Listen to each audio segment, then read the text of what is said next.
Hi everyone, welcome back to my another new vlog. So आज का vlog हम लोग स्टार्ट कर रहे हैं रात से, लाइक शाम से। जैसे कि आपको पता है गर्मियाँ हो रही हैं तो दिन में तो कहीं जा ही नहीं सकते। और ये देखो गर्मी का असर, ये जो मेरे मिरर के सामने ये कूलर है ना, ये 3 महीने तक यहीं पे रहने वाला है। क्योंकि भाई गर्मी है तो ऑब्वियसली हमको रखना ही पड़ेगा। और हम जा रहे हैं आज बाहर, हमने सोचा मंदिर के दर्शन करेंगे और उसके बाद मेरे पतिदेव ने कहा था डिनर पे चलेंगे। लेकिन यहाँ इनका मैच ही नहीं ख़त्म हो रहा है। मैं क्या ही बोलूँ, मतलब मैच जब से आईपीएल स्टार्ट हुआ है ना, क्या ही बोलूँ, क्योंकि मुझे तो पसंद नहीं है मैच, तो इसलिए मुझे थोड़ी दिक्कत होती है। मेरे पतिदेव मैच देखते हैं तो, लेकिन ठीक है, एक बार मैं सुन भी लेते हैं। अगर मैं बोलती हूँ नहीं अभी नहीं देखना चलो, तो फिर सुन भी लेते हैं। सो हम लोग आ गए थे वैष्णो धाम मंदिर, ये इंदौर में है और ये बहुत खूबसूरत मंदिर है। यहाँ पर आप लोग विज़िट ज़रूर करिएगा।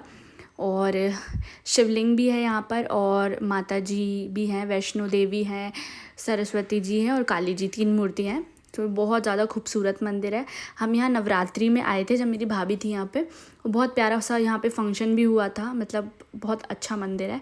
और उसके बाद हम लोगों ने यहाँ पे दर्शन करे और ये जस्ट सामने इसके मेला भी लगा है जो कि हमारे घर के पास ही है।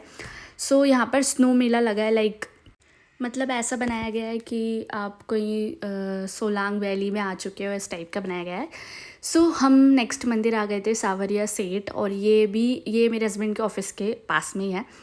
मतलब वैष्णो धाम से भी थोड़ा ही दूर है, ज़्यादा नहीं है, बिल्कुल पास में ही है। तो ये तो सबसे ही ज़्यादा प्यारा मंदिर है। यहाँ जो सावरिया सेठ की जो मूर्ति है ना, आप यहाँ पर आओगे तो ऐसा लगता है कि उन्हीं को देखते रहो। बहुत ही प्यारी मूर्ति है। यहाँ पर राम दरबार भी है, देखो आप शिव जी भी बने हुए हैं। मतलब बहुत ही ज़्यादा प्यारा मंदिर है। और यहाँ पर हम लोगों का इतना ज़्यादा मन लग चुका था।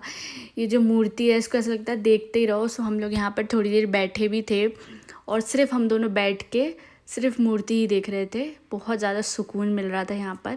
और मेरे हस्बैंड को देखो मूर्ति ही देखे जा रहे हैं। और थोड़ी देर बैठने के बाद हम लोग चले गए थे क्योंकि मेरे हस्बैंड जी को पीनी थी चाय। और मतलब जो चाय लवर होते हैं ना, उनको आप कभी नहीं रोक सकते हो। गर्मी, मतलब कितनी भी गर्मी पड़ जाए, कुछ भी हो जाए, पेट गर्म हो जाए, कुछ भी हो जाए, पर वो चाय तो ज़रूर पिएंगे, ये तो गारंटी ही है। तो और मैं तो पीती ही नहीं हूँ भाई चाय, मुझे ज़्यादा पसंद भी नहीं है।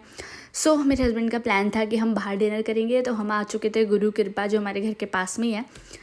जब मुझे कुछ अच्छा खाना होता है, पेट भर के खाना होता है, तो हम लोग यहीं पर आते हैं, क्योंकि यहाँ का खाना मुझे बहुत ज़्यादा अच्छा लगता है, टेस्टी भी रहता है। सो गाइस, मतलब जब से मैंने अपना इंस्टाग्राम पब्लिक किया है तब से काफ़ी ज़्यादा सब्सक्राइबर हैं जो इंस्टा पे भी ऐड हो रहे हैं मुझसे। और उनमें से एक सब्सक्राइबर ने मुझसे पूछा था कि, मतलब उसने काफ़ी व्लॉग्स देखे हैं, कुछ शॉर्ट वीडियोस भी देखी होंगी ऐसी, तो उसने मुझसे पूछा था डीएम करके कि ज़्यादातर आपके हस्बैंड जो हैं वो फ़ोन में बिज़ी क्यों रहते हैं। तो मैं बता दूं आपको कि मतलब वो ऐसी जॉब में है कि अगर वो अपना ऑफिस टाइम ख़त्म करके भी घर पर आते हैं तो भी उनको अपना काम देखना पड़ता है। लाइक हम सो भी रहे होंगे ना, रात के 12-1 भी बज रहे होंगे ना, तो भी उन्हें अपना फ़ोन एक बार चेक करना ही पड़ता है। सो इसलिए वो ऑलवेज़ फ़ोन पे रहते हैं। और उन्होंने ये भी पूछा था कि आपको इससे कोई दिक्कत नहीं होती। तो मैं क्या, स्टार्टिंग में थोड़ा मुझे समझने में दिक्कत हो रही थी, लेकिन जैसे मैंने उनका काम समझा और मैंने भी उनकी मतलब जो डाटाज़ वगैरह रहते हैं वो देखे थे, तो मुझे समझ में आ गया था कि किस टाइप का काम है, कैसा काम है।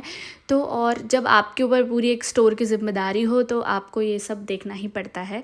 और चाहे आप घर में किसी फंक्शन में भी हो तो भी आपको अपना ऑफिस का काम देखना ही पड़ेगा, सबकी ज़िम्मेदारी क्योंकि मेरे हस्बैंड पे ही है। और ये देखो, ये टिंकूज़ है और उसके ऊपर जो डोमिनोज़ है वो मेरे हस्बैंड का ऑफिस है। और जो ये टिंकूज़ है, मैं आपको बता दूं, जैसे भोपाल में सागर गैरेज का नाम चलता है ना, लाइक सागर गैरेज, कुछ भी हो, सागर गैरेज चलो, सागर गैरेज चलो, तो यहाँ इंदौर में वैसा ही टिंकूज़ है।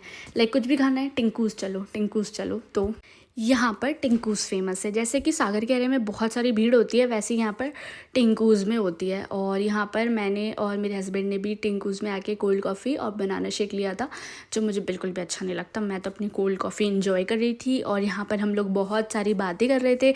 और आप लोगों ने शायद शॉर्ट्स में देख ही लिया होगा गेट रेडी विथ अस वाला, जो हमने इसी दिन पर बनाया था और उस पर काफ़ी ज़्यादा अच्छा रिस्पॉन्स भी आया है। तो अगर आप लोगों को और ऐसी वीडियोज़ देखनी है तो मुझे कमेंट कमेंट में बताना। हम लोग गेट रेडी विथ अस फिर से बनाएंगे, लेकिन इस बार ट्रेडिशनल बनाएंगे। वो तो ऐसे ही मैंने मजाक मजाक में थोड़ा बना लिया था कि ट्राई करते हैं कैसा होता है। सो गाइज़, एक और सब्सक्राइबर ने क्वेश्चन पूछा था कि आप हमेशा बाहर का क्यों खाते हो और आपके हस्बैंड ही खाना क्यों बनाते हैं, आप नहीं बनाते क्या? तो गाइज़ ऐसा है कि आप हफ्ते में एक व्लॉग देखते हो, तो बाकी पूरे हफ्ते मैं ही बनाती हूँ। और हफ्ते में एक व्लॉग बनाते हैं हम लोग। अगर उस दिन मेरे हस्बैंड की छुट्टी है, अगर हम व्लॉग बना रहे हैं तो उस दिन मेरे हस्बैंड बना लेते हैं, ऐसा कुछ रहता है। उनका खुद मन होता है कि छुट्टी है एक दिन तो मैं ही बनाता हूँ कुछ अच्छा सा। बाकी तो पूरे हफ्ते मैं ही बनाती हूँ। और हफ्ते में एक ही बार हम लोग बाहर का खाते हैं, ऐसा नहीं है कि रोज़ रोज़ बाहर का खा रहे हैं। सिर्फ आप लोग वीडियोस देखते हो, जिस दिन हम बाहर जाते हैं उसी दिन व्लॉग बनता है, तो आप तभी का देखते हो, इसलिए आप लोगों को लगता है कि हम बाहर का खाते हैं, लेकिन ऐसा कुछ नहीं है। मैं आपको डेली व्लॉग दिखाऊंगी ना, अभी मिनी व्लॉग, तो आपको पता चल जाएगा कि क्या है क्या नहीं है। सो हम घर आ गए थे, मेरे हस्बैंड ने मुझे दिलाई किंडर जॉय, और यहाँ पर मैं वॉक कर रही थी और मेरे हस्बैंड जी देख रहे थे मैच। तो फिर मैं धीरे से अंदर गई, मैंने बोला क्या कर रहे हो? यहाँ पर ये मैच नहीं देख रहे हैं, ये अपनी बीवी को देख रहे हैं। गाइज इतना ज़्यादा क्या ही बोलूँ मैं, ये मुझे ही देखते रहते हैं, टीवी में भी मुझे ही देखते रहेंगे और सामने भी मुझे ही देखते रहेंगे। चलो कोई नहीं, यही था हमारा व्लॉग। मिलते हैं नेक्स्ट व्लॉग में, तब तक के लिए बाय।